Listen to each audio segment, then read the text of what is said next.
with you. This is, there's some interesting news here.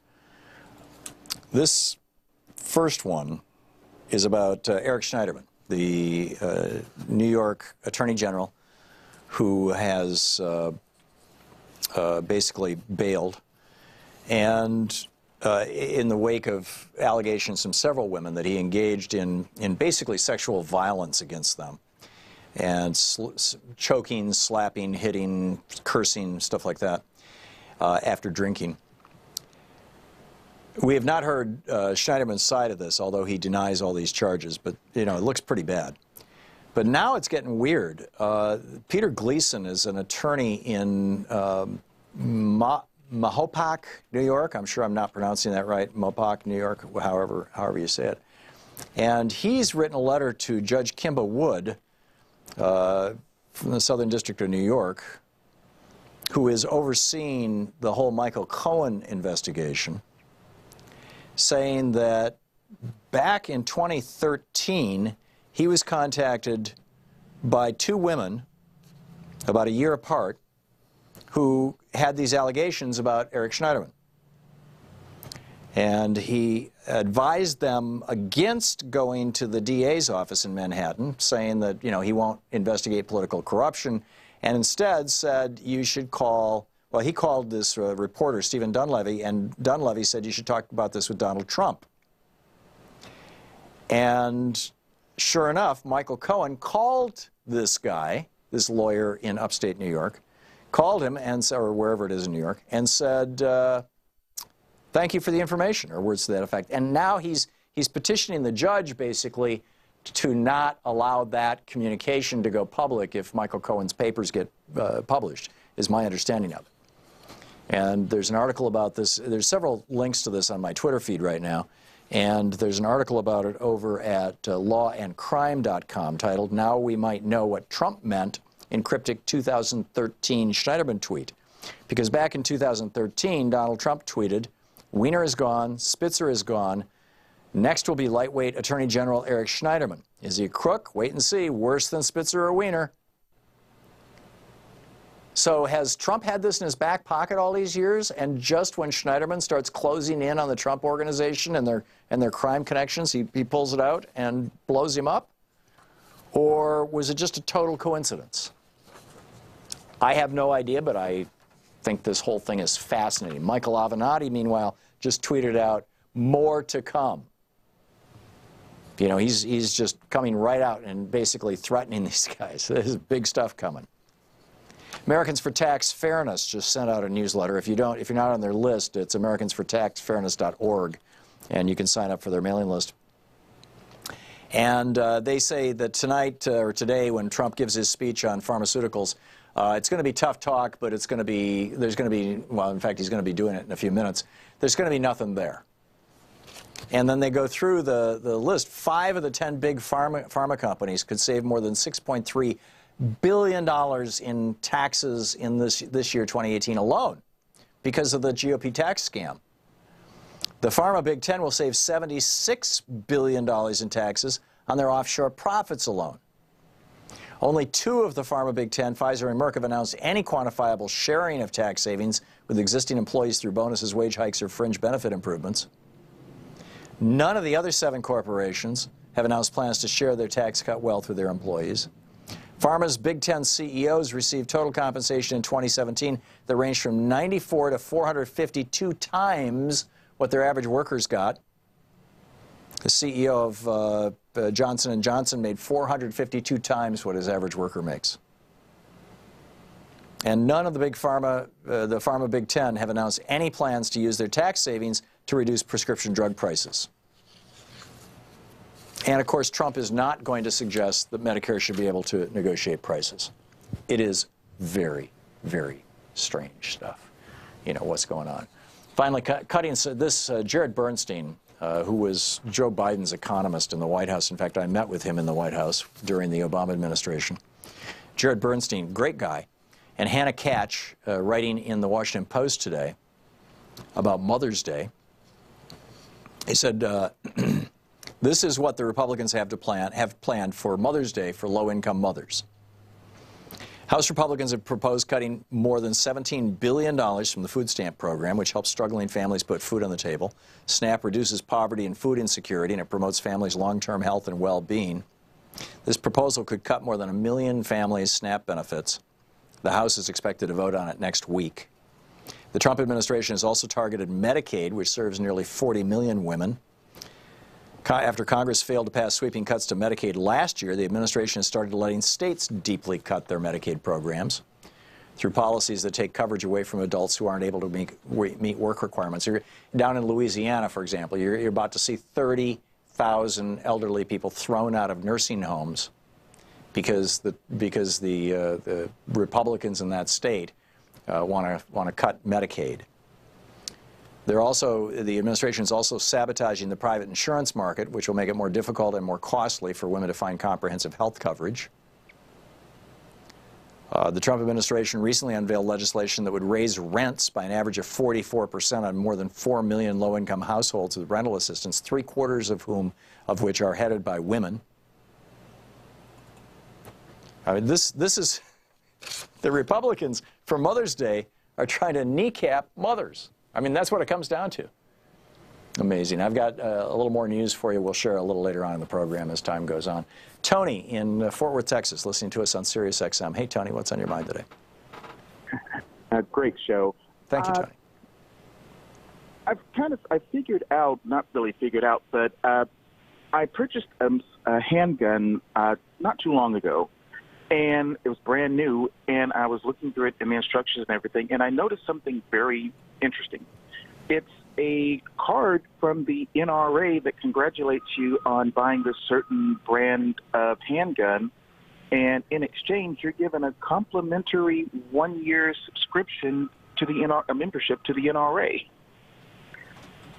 Oh, that's and I interesting. thought, okay, this was very. So this is how they get their 5 million members? I'm sorry? How many of those 5 million members are comps, are complimentary memberships? That's what I was saying, because I've heard a lot about how the NRA is so big and so powerful, and then I'm looking at this invitation and I'm thinking, okay, this is how it's done. Yeah, I mean, Planned Parenthood has 20 million members, but they're actually all dues-paying members. The NRA, who knows? They don't publish that information. Apparently, there's a good reason why they don't publish it. So what I was thinking of taking your approach, even though my wife and we're both against the NRA, but I'm thinking, okay, this is my perfect chance here for the next year to, I guess, I don't know, I would say lobby or complain to the NRA about everything that they're for that I'm against. Well, not only that, if you write a letter to the editor of the local newspaper, or you blog or whatever, and in ways that might challenge the NRA, you can add, as a NRA member in good standing, I have to disagree with the NRA or whatever. I mean, it adds some cred to your argument, and a gun owner. Exactly.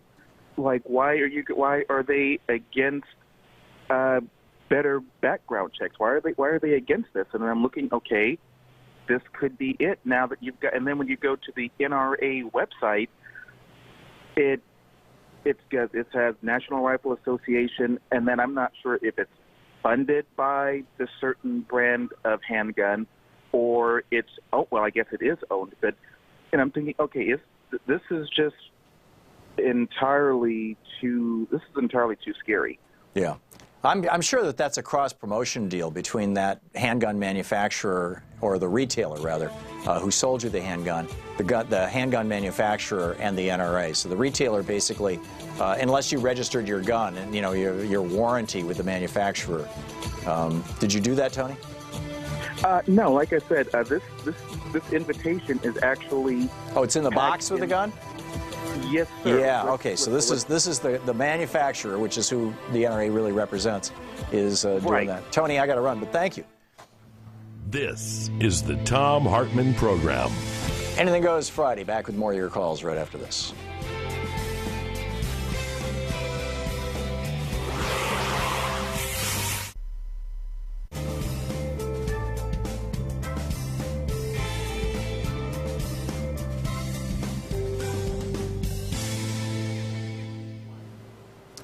Rich in Greenwood, Indiana. Hey, Rich, thanks for watching Free Speech TV. What's on your mind today?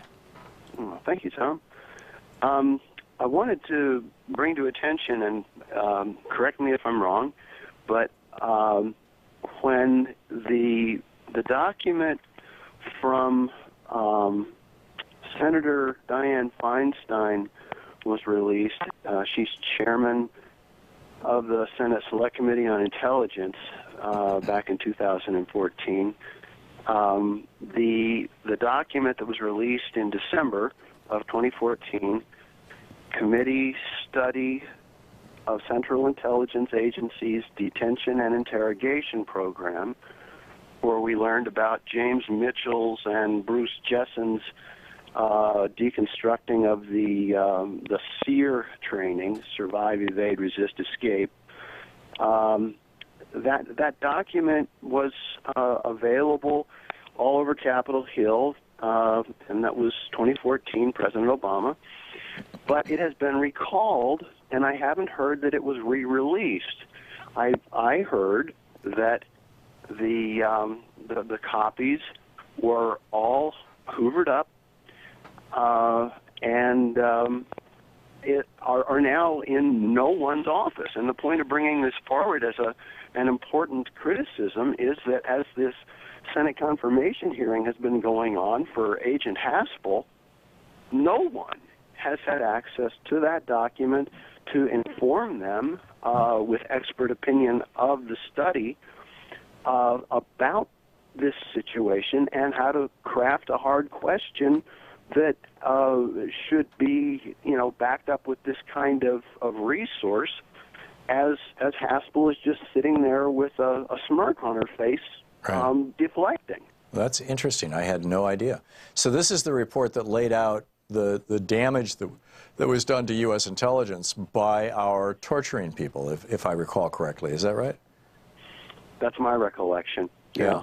And I got the number for it so that folks can specifically identify it. It's Senate Report, I was told, Senate Report 113-288.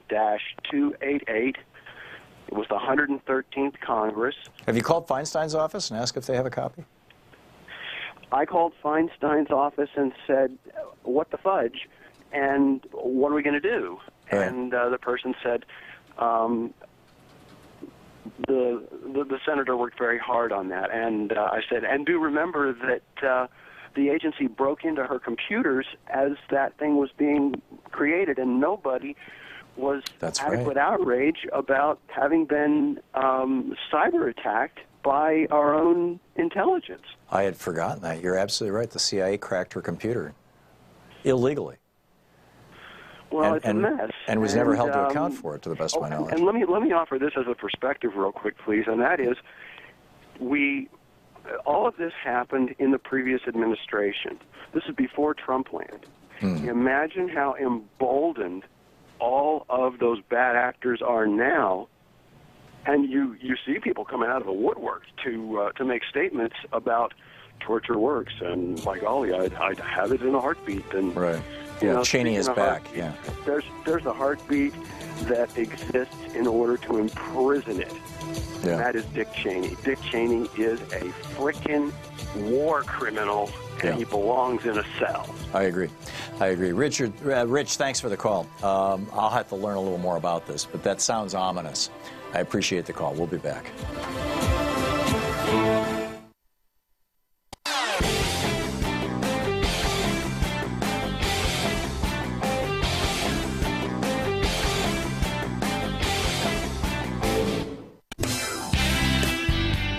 So instead of saying we're going to allow Medicare to negotiate drug prices with the big pharmaceutical companies because they have this enormous purchasing power, Trump is instead saying we want the drug companies to raise their prices on foreign countries so that they will presumably lower their prices here. But of course, they're not going to lower their prices here. And they can't raise their prices in foreign countries because those countries negotiate prices with them, which if we had half a brain we would do, but we don't because all that money that is given to the Republicans by the pharmaceutical industry tends to destroy their brains. So here we go.